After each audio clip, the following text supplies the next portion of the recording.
What's up everybody, welcome back to another video. Today I'm going to give you my thoughts as a professional player on the Nike KD19 straight from the basketball court. Just got done testing them, so I thought let's make the review right on the court. Let's get straight into it and start with the traction performance. Don't worry, you're going to have close-ups on screen of everything. It's a kind of Thunderbolt-like traction pattern, so it's really a lot different compared to past KD models, especially since the last two models had the exact same outsole. They finally decided to change it up a little bit. They also changed up the box, as that was one thing. Here's a little clip of the outsole. Finally changed up the box, as that also has stayed pretty much the same. The wrapping paper is actually pretty cool, as it's some dollar bills. Well, actually, I think 100 bills with KD's face on there. So that's pretty nice because his nickname, of course, is Easy Money or Easy Money Sniper. But simply for the traction performance, they don't have the loudest squeak.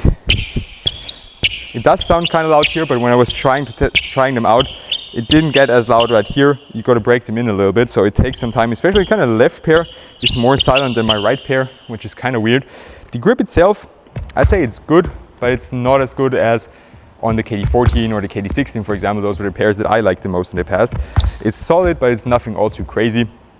But I actually think you can take these outdoors because the rubber is the grooves are relatively thick. The rubber is kind of hard to move as well, so I think you'll be able to take these outdoors. But just if you play indoors, if I try to stop, it does stop. But as you can see here, for example, there's no squeak really. So you just stop, and it does stop well. But I'm not sure. This court is pretty clean. I think they cleaned this morning, so if they don't stop on this court, that would be pretty bad anyways. But also, like, if I do a little bit more, full stop here, I go attack, lose the ball, step back, I shoot it. So in terms of traction, it's okay. I'd say it's good, but as I said, not as good as in past models. For the cushioning setup, it's pretty damn nice, as you can see. This is the first KD since the 15 that features Zoom Strobel, and we also have a Cushlon 3.0 midsole, which is a very, very nice combination in my opinion.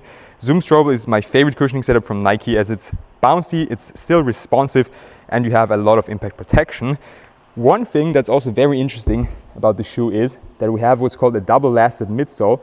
So normally on your normal basketball shoes, you have the upper and then you have the midsole and then the outsole. But here the upper material wraps around what would be the midsole in a normal basketball shoe and goes straight to the outsole. So there is no real midsole visible from the outside as the upper wraps around the whole shoe. Does that really do anything for performance? I don't know, to be honest. They feel very comfortable on foot, so it's really a maxed cushioning setup. Excuse the sweat drops that are going on. It's really, really hot in Austria right now. So yeah, it's very, very comfortable. I don't feel too high off the ground. That was something that I had some fears of when I saw the pictures, because I'm a shooter, so I shoot a lot and I need to be on balance when I shoot. So a lot of times, if a shoe, let's say, has a crazy stacked zoom unit or whatever in the forefoot, I feel like I'm off balance when I go up for my jump shot. But here, on the KD19, it actually feels very nice, still responsive, low to the ground, even though I missed the shot right now. But I feel like I'm stable and I don't feel like I'm too high off the ground, I'm wobbling around or whatever.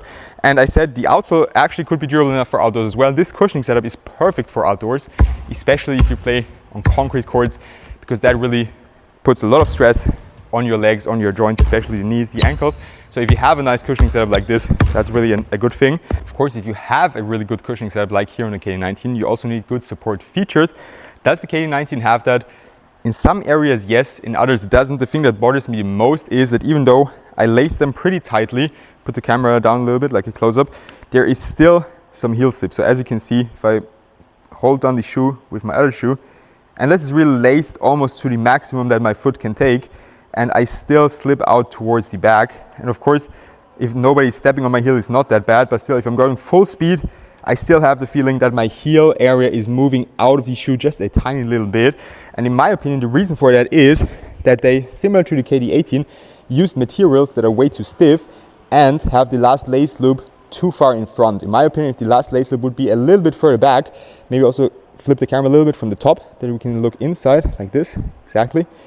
If you have it like here, as you can see here, there's a little space where I can put my finger in there, and that's simply because the lace loop is so far in front. If the lace loop would be a little bit more back, we could eliminate this. The material would be straight on my ankle bone, and that would also eliminate the heel slip, because then there is no wiggle room for my ankle area or for my heel to go out of the shoe. But since I just can't tie it any tighter, you can try it. You can see it's already laced very, very tightly. So even if I, like this is, I don't know who can play like that with a basketball shoe, but then maybe you can eliminate the heel slip a little bit. But then my feet would just start cramping probably after, like, even by the time I'm done recording this video, because it's way too narrow now in here and the laces are way too tight. So now, while I don't have the heel slip issue, it's still, like, you can see it's still moving out a tiny little bit, but I don't know who can play like that. I don't think KD plays like that. Maybe his foot shape is just different. I don't know if you guys play like that, but for me that's way too tight. Just restricts blood flow, my feet start to hurt, and then just can't play well.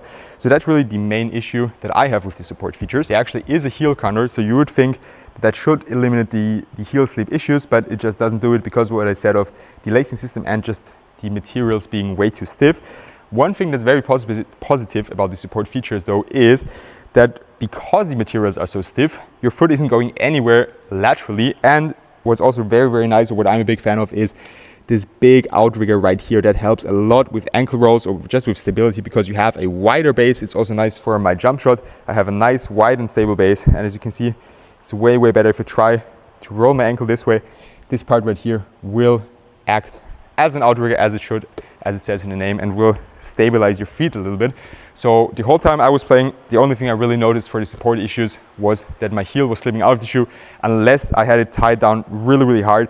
But as I said, it's already hurting from a lacing standpoint now.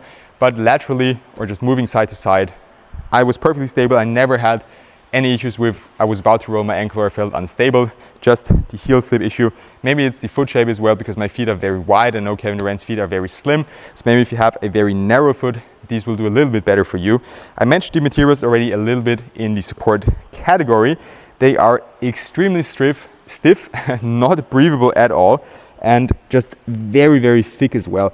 One thing I noticed, that just heat gets trapped in there like crazy. So now, right now, the underside of my foot kind of has like a burning sensation. I don't know if you've ever experienced that, but when shoes are just not breathable at all, the whole air, the whole sweat kind of gets stuck in there, and the bottom of my foot kind of feels like it starts to burn a little bit, or it feels like I'm getting blisters. Well, I'm not actually getting blisters, it's just the heat that's stuck in there. So not breathable at all. And normally in my videos I say that I don't care that much about breathability, but here it is really, really bad.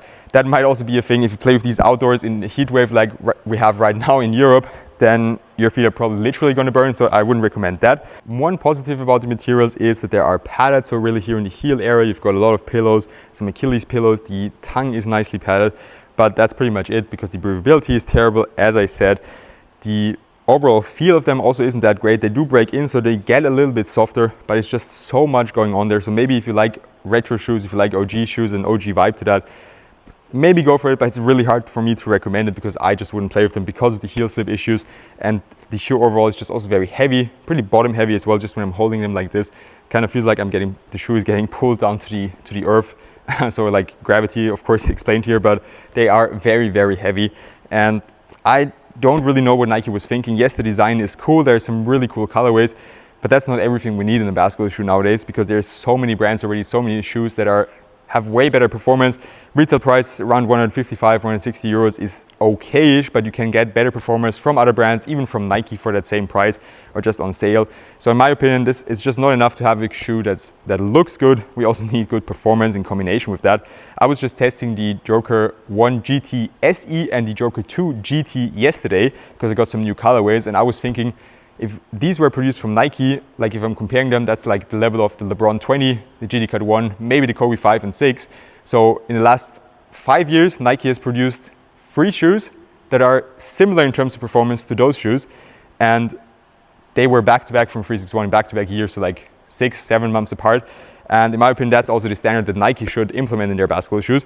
Yes, give us a shoe that looks cool. Give us a shoe where KD says, maybe he said he wanted a style like that. He wanted them to be like this. He wanted a max cushioning setup. Yes, of course. But then just make the materials a little softer. Eliminate the heel slip issue. That's just some really basic things that should come up when someone is wear testing the shoes before they release. Stick to the good cushioning setup. Stick to the good traction performance, and just go down on the materials a little bit, go down on the weight of the shoe.